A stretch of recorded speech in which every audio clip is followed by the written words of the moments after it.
பெரியவா சரணம். தெய்வத்தின் குரல் முதல் பாகம் அத்தியாயம் 10 தேவதாமூர்த்திகள் அவதார புருஷர்கள் என்ற தலைப்பில் வேத நெறியை வாழ்விப்பவன் என்ற உபத்தலைப்பு.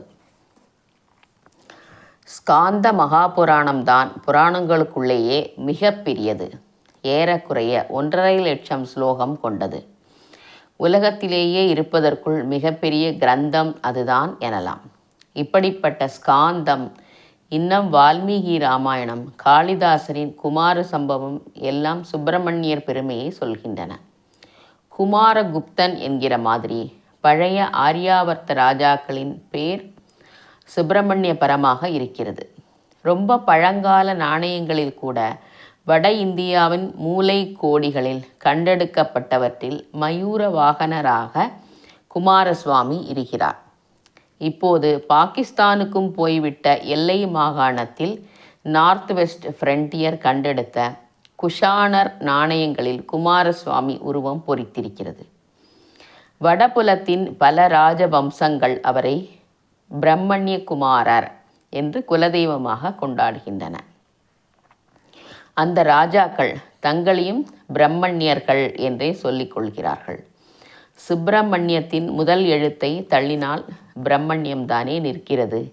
இங்கே நம் தமிழ்நாட்டில் வேதத்துக்கும் சம்ஸ்கிருதத்துக்கும் ரொம்ப தொண்டு செய்திருக்கிற காஞ்சி பல்லவ ராஜாக்களும் தங்களை சிவபக்தியில் சிறந்த பரம மகேஸ்வரர்களாகவும் விஷ்ணு பக்தியில் சிறந்த பரம பாகவதர்களாகவும் சொல்லிக்கொள்வதோடு ஸ்கந்த உபாசனையை விசேஷமாக செய்த பாலசுப்பிரமணியர்களாகவும் வர்ணித்து கொண்டிருக்கிறார்கள்.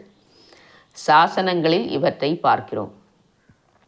எல்லாவற்றுக்கும் முற்பட்ட வேதத்தில் போற்றப்பட்ட சுவாமியாக அவர் இருக்கிறார்.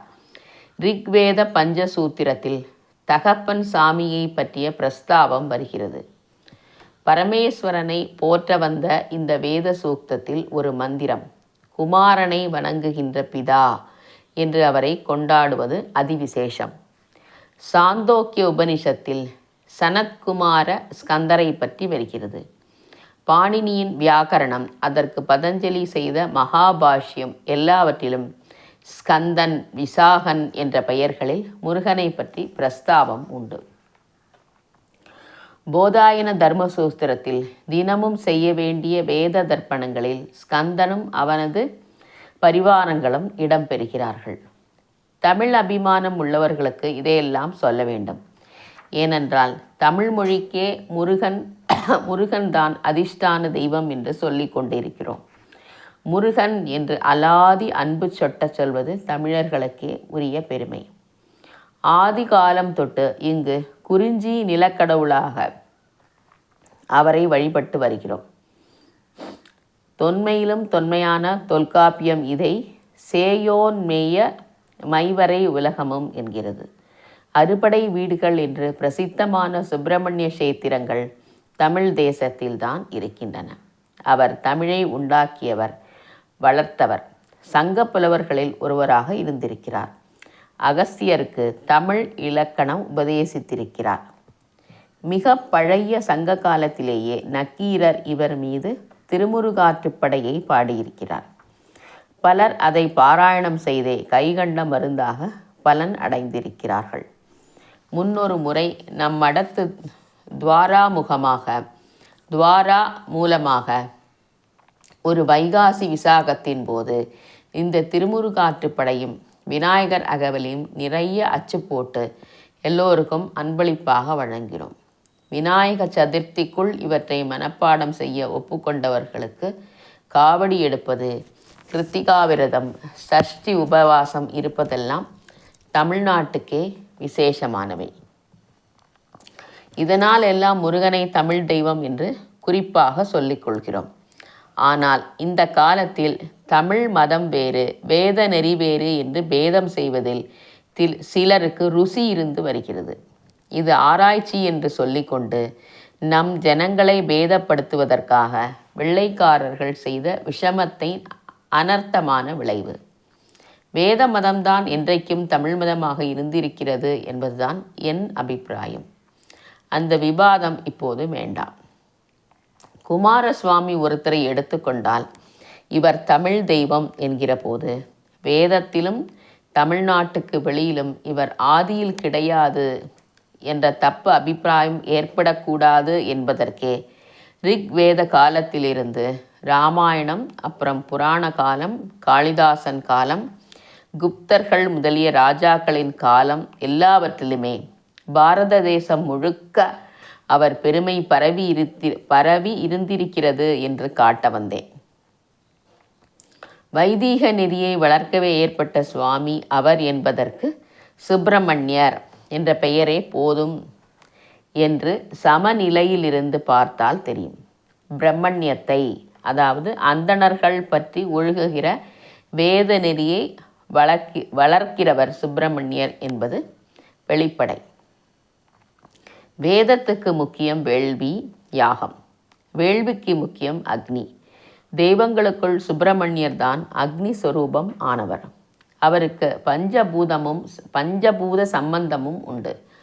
ஆகாச சுரூபமான ஈஸ்வரனின் கண்களில் இருந்து நெருப்பு பொறியாக தோன்றி வாயுவும் அக்னியும் அவரை சுமந்து கங்கையிலே சரவண பொய்கை என்ற நீர்நிலையில் விட அவர் அங்கே சண்முகராகி பிறகு பூமி உச்சமாக எழும்புகிற மலை சிகரங்களிலெல்லாம் கோயில் கொண்டிருக்கிறார். இப்படி பஞ்சபூத சம்பந்தம் இருந்தாலும் அவர் அக்னி சுடராகவே பிறந்தவர். அக்னியில் பிறந்தவர்.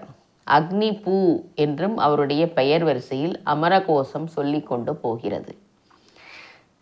சேனானி அக்னி பூகுக.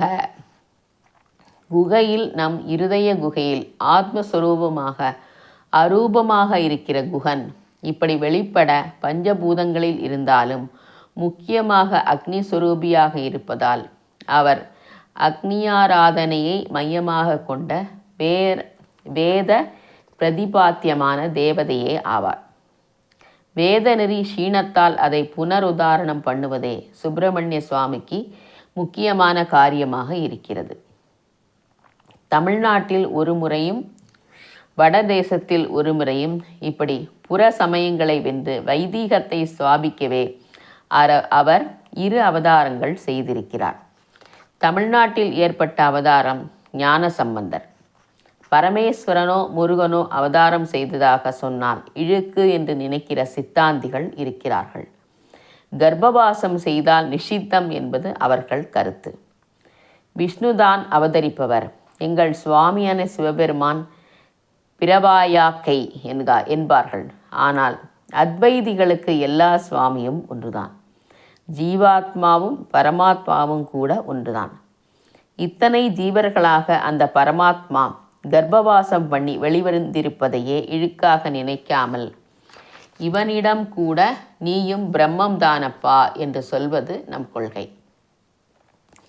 தப்பு பண்ணுகிற ஜீவர்களை ரட்சிப்பதற்காக ஒரு பாபமும் தொட முடியாத சுவாமி அவர்களில் ஒருத்தராக பரம கருணையில் அவதரிப்பதாக சொல்வது, பரம கருணையுடன் அவதரிப்பதாக சொல்வது அவருக்கு பெருமை தருவதாகவே நமக்கு தெரிகிறது. அருணகிரிநாதரை விட பெரிய முருகனடியார் இருக்க முடியாது.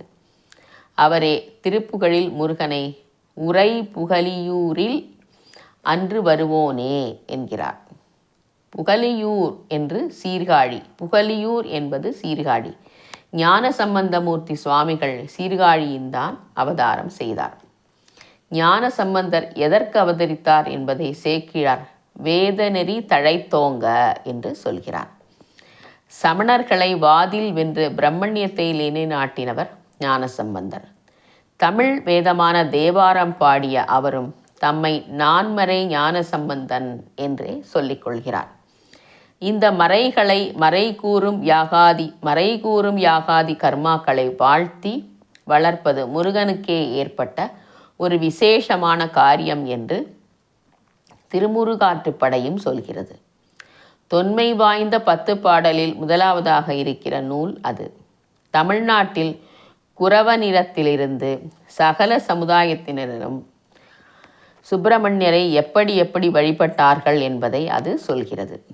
நக்கீரர் அதில் சண்முகநாதனின் 6 முகங்களில் ஒவ்வொரு முகத்துக்கும் ஒரு விசேஷமான காரியத்தை சொல்கிற போது ஒருமுகம் மந்திர விதியின் மரபுளி வழா அது அந்தணர் வேள்வி ஓர்க்குமே. மந்திர விதி முறை தப்பாமல் வைதிக சம்பிரதாயப்படி பிராமணர்கள் செய்த யாகங்களைக் கண்டு இன்புற்று அவற்றை வளர்க்க முருகனுக்கு ஒரு முகம் இருக்கிறது.